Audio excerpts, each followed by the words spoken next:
नमस्कार दोस्तों, कैसे हैं आप सब।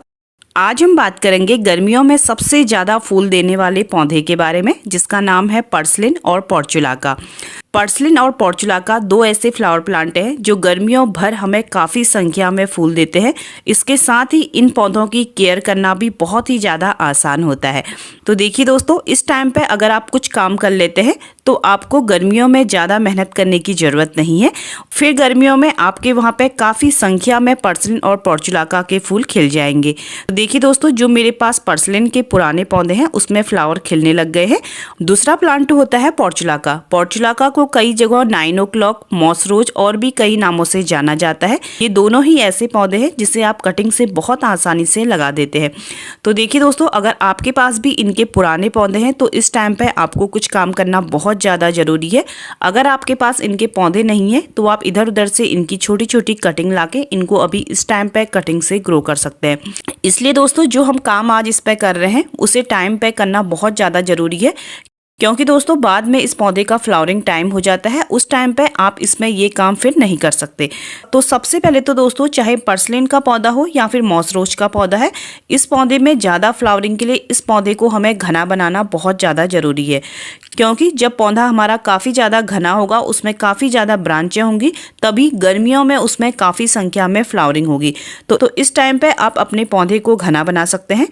इसके साथ ही अगर आपने छोटी छोटी इनकी कटिंगें लगा दी हैं तो आप देखेंगे कटिंगें इस तरीके से ऊपर की ओर को बढ़ती हैं। जो कटिंग होती है हमेशा ऊपर की ओर बढ़ती है। तो आपको क्या करना है, उन कटिंगों को ऊपर से इस तरीके से पिंच करना है। जहाँ से भी पौधे पे नई ग्रोथ स्टार्ट होती है वहाँ से आपको उसे तोड़ देना है। तो जब हम पौधे की ऊपर की टिप को इस तरीके से पिंच करते हैं तो पौधे में नीचे से साइड से नई नई ब्रांचें आती है और जो हमारा पौधा होता है काफ़ी ज़्यादा घना बन जाता है। और पौधा जितना ज़्यादा घना होगा उतनी संख्या में उसमें फ्लावरिंग होगी। इसके साथ ही अगर आपके पास इस तरीके का कोई पुराना पौधा है पर्सलिन या मॉस रोज का, तो आपको क्या करना है, उसके ऊपर से जितनी भी लंबी लंबी सी ब्रांचें निकल आई हैं उनको सबको कट कर देना है। तो देखिए इस तरीके से मैं इनकी जितनी भी लंबी लंबी ये ब्रांचें निकली हैं इनको कट कर दूंगी। और जितनी भी ये कटिंगें निकलती हैं आप इनको फिर से ग्रो कर सकते हैं। मॉस रोज और पर्सलिन की सिर्फ 1-1, 2-2 इंच की कटिंगें भी आसानी से ग्रो हो जाती हैं। और इस चीज़ का भी आप ध्यान रखें, आप चाहते हैं कि जो कटिंग आपने लगाई है बहुत जल्दी फैले, वो बहुत जल्दी बढ़े। इसलिए जिस भी गमले में आप कटिंग को लगाते हैं उसको आपको ऐसी जगह पे रखना है जहाँ पे इसमें सिर्फ 1 से 2 घंटे की धूप मिले। पूरे दिन की इसमें हमको धूप नहीं देनी है जब तक कटिंग ग्रो नहीं हो जाती। और जब कटिंग अच्छे से ग्रो हो जाती है, आपको लग रहा है कि अब कटिंग में नई नई पत्तियां आने लगी हैं, उसके बाद आप उसको फुल सनलाइट में रख सकते हैं। तो ऐसा करने से दोस्तों जो कटिंग होती है बहुत ही जल्दी ग्रो होती है। इसके साथ ही दोस्तों हमें एक काम और करना है। पर्सलिन और पोर्चुलाका ये दोनों ही पौधे जैसे जैसे गर्मियाँ बढ़ती हैं वैसे वैसे ये बहुत ज़्यादा फैलने लगते हैं। तो इस टाइम पे हमें इसे सूखी हुई खाद देना बहुत ज़्यादा ज़रूरी है। अगर आपका गमला भी इस तरीके से पूरा पौधे से भरा हुआ है तो आप प्लांट को साइड करके उसके ऊपर थोड़ा सा सूखी हुई खाद जरूर डाल दीजिए। आप गोबर की खाद डाल सकते हैं, आप वर्मी कंपोस्ट डाल सकते हैं या फिर आप किचन कंपोस्ट डाल सकते हैं। तो इस तरीके से मैं इसमें 2 से 3 मुट्ठी सूखी हुई खाद डाल दूंगी। अगर दोस्तों जो सूखी हुई खाद है बिल्कुल बारीक है तो अगर आप उसको पौधे के ऊपर से डालते हैं तो वो धीरे धीरे करके नीचे चले जाती है। ये देखिए इस तरीके से जब आप इसमें इस तरीके से अभी खाद डालते हैं तो जो पौधे की ग्रोथ होती है वो और भी ज़्यादा तेज़ी से होने लगती है। क्योंकि दोस्तों अभी आप इस टाइम पे ही पौधे पे सूखी हुई खाद डाल सकते हैं, क्योंकि जैसे जैसे गर्मियां बढ़ती जाएंगी ये पौधा और भी ज़्यादा घना होते जाएगा और इसमें फिर बिल्कुल भी जगह नहीं बचेगी कि आप इसके ऊपर सूखी हुई खाद डाल सकें। बाद में हमें गर्मियों में इसमें सिर्फ लिक्विड खाद डालनी होती है, उससे ही इस पौधे की जो ग्रोथ होती है बहुत ज़्यादा अच्छे से हो जाती है।